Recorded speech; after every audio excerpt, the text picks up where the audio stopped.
The tipping point had been coming for some time. When it arrived, Rory Pittman happened to be playing for Ebbw Vale against Bargoed in the Principality Premiership on a rainy night at Eugene Cross Park. The Blaenau club had been his bolt hole after a drawn-out departure from the Scarlets, which became acrimonious and drained his enthusiasm for the sport. But as things transpired, there was to be no safe sanctuary with the Steelmen. Pittman, already questioning whether the semi-professional tier could ever offer him a way back, ruptured ligaments in his knee during the second half and hobbled off to an empty dressing room to contemplate another blow to his self-esteem. He was so distraught he couldn't bear to stay for the medical attention he really should have received. Instead, he got in his car in agony and drove himself home to Bridgend. A couple of days later, Pittman thanked Vale officials for giving him an opportunity, but informed them that he would not be returning. Rory Pittman in action. He didn't know it at the time, but ahead of him lay months of relative inactivity during which he would question his purpose in life, never mind consider quitting rugby completely. It wasn't until he just clicked with a psychologist who he had gone to for help at his lowest ebb that Pittman began to emerge from the mental trough he says crept up on him when rugby was no longer there.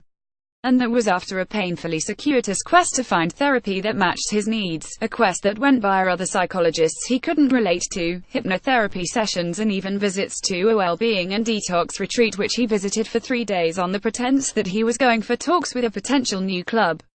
I would wake up in the morning, take my little boy to nursery, then go home and go back to bed. I didn't want to get up in the first place, said the 27-year-old. I would wake up at about 1 o'clock, and then when my partner came home from work I'd lie, telling her about all the things I'd supposedly done, like go to the gym, meet so-and-so for coffee, go for a walk. To be honest, I didn't know what to do with myself. Everything I was doing just seemed like a vicious circle. My wife and my mum and dad would ask me if I was okay. I'd say yes, I'd nod, they would nod, but deep down I knew I wasn't right. I had questions in my head like, what are you doing? And what are you going to do? Pittman has spoken about his problems. Pittman's willingness to open up about his demons comes at a time when cathartic revelations about battles with depression among public figures are increasing. How many others are also suffering? Figures from the world of sport, with its often macho backdrop, have led the way in an encouraging surge towards greater enlightenment and the erosion of social ignorance and stigma. Pittman does not want sympathy. He certainly doesn't want to be viewed as a special case, because if the last 2 years have taught him anything, it is how widespread mental health issues are in professional rugby. He acknowledges that far more influential figures than him began the process of tackling an illness that has been largely misunderstood for so long. But he also knows he is in a position to contribute to the fight against what many see as the scourge of our time. And he knows this because of the response he has received in the last few weeks to an interview he gave on the subject just a couple of weeks ago, which barely scratched the surface of what he has been through. Despite the brevity of the ensuing article, Pittman received messages from fellow players, from friends and acquaintances, and even from soldiers scarred by battlefield experiences. All wanted to know more about his story, about what support is out there, and to express their appreciation to him for going public. Rory Pittman, playing for the Scarlets Image Hugh Evans Picture Agency. While grateful, such messages have led to Pittman having concerns about the scale of the mental health problem that may lurk beneath the surface of the Welsh game, and whether there are sufficient structures in place to provide respite to players who may be ambushed in the same way he was. I have felt a bit like an agony aunt with a number of people who have contacted me, said the former Rotherham and Wasps player, who is now reinventing himself in the English Championship with Jersey. I have had Welsh players come on to me who feel so low they don't want to play anymore, whether it's because they are worried about their form, a bad injury, or something totally separate. But if me talking about what I've gone through helps others and raises awareness, then that's all I want. It really is. I do not think there is the support there should be for professional sports people. Never once in my career has a mental health expert or a Chair T representative come to the club and spelled out what help is available for those who need it. I know from experience that if you don't know where the outlets are, then it just builds up. You just go on the piss, you think you can eat what you like, that's the vicious circle. My advice to anyone now who is struggling mentally is to confront it, and by that I mean tell a loved one first, and then if needs be seek professional help. Don't just hope it will all go away. Pittman's story is a lesson in what can happen to young men earning a living in an environment capable of making them feel 10 feet tall one weekend and yesterday's man the next.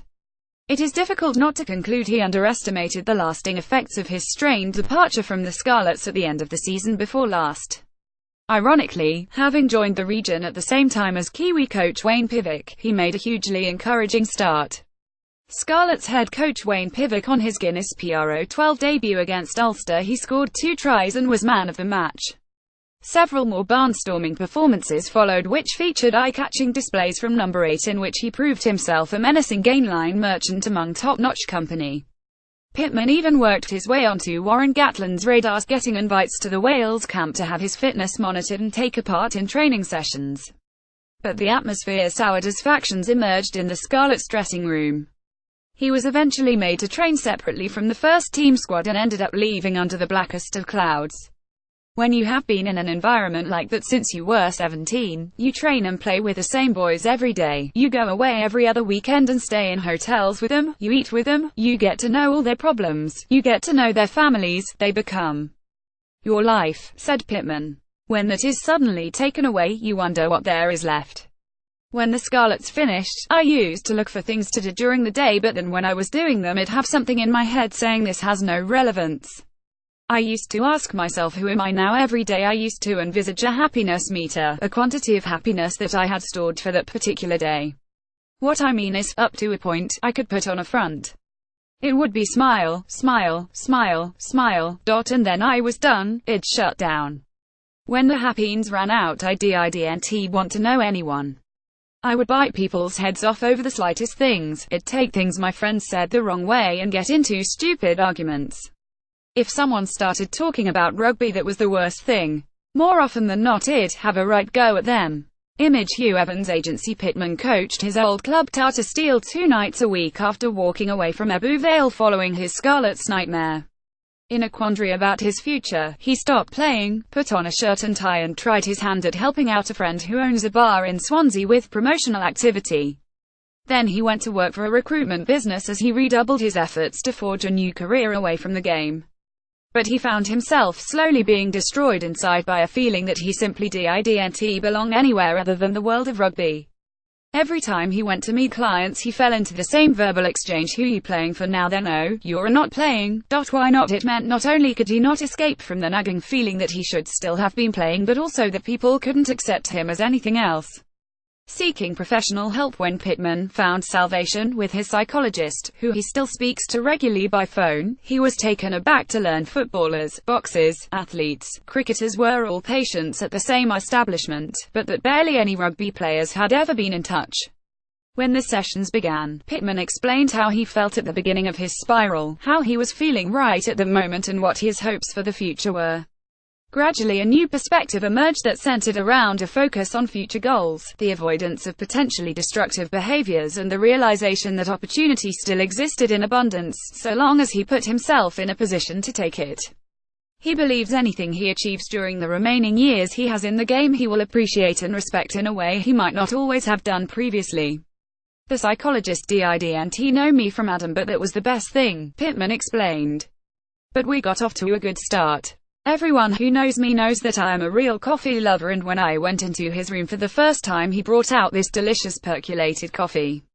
It was a little thing, but it sort of helped put me at ease, and I realized we would hit it off. He showed me videos of myself playing at the top level and told me I could do it again. He set me little targets, like being in bed by a certain time, not drinking on a certain weekend, and doing a gym session on a given day. I slowly began getting back to the things I needed to be a professional rugby player again, and getting rid of the bad habits.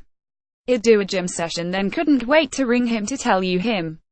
He made me start to feel good about myself again. Sometimes he will ring me and ask me what I have had for lunch. Stuff like that is so reassuring because you know he does actually care. I've a friend too, John Paul, who has been a tower of strength by ringing me non-stop, asking how I am, what I've been eating. Pittman is unsure how to precisely classify his condition, pointing out that he finds depression a difficult illness to specifically define. Rory Pittman runs at Gavin Henson, yet pinning a tag to it is not at the top of his priorities now. What matters more is that he is rebuilding in Jersey, he is happy again, he has goals, he feels his life has purpose once more. When I first got the approach from them, I straight away thought no way, he admitted. Then I spoke to people I respected and realized that they are not only a very good setup but that this was what I needed to get me out of my comfort zone. Being out of Wales has been so good for me and I am really enjoying it. I want to make a big impression in the first 5 or 6 games and then see what happens. I know I can still play in the Guinness Pro 14 at the Aviva Premiership. That much Pittman proved during his time at the Scarlets. From where he was in his darkest days, returning there would represent one hell of a journey. You sense HES through the hardest part now though. The hardest part by some distance.